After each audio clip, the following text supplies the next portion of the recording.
Let me remind you, you are not fragile, you are fierce.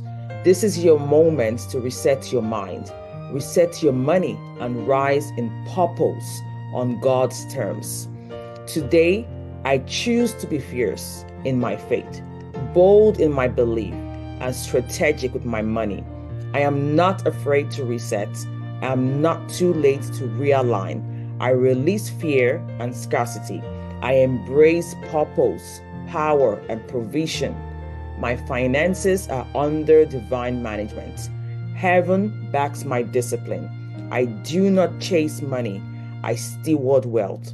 I am guided by wisdom, grounded in peace, and fueled by vision. I reset my expectations. I reset my habits. I reset my finances, and I walk fiercely toward my future because God has already made the way.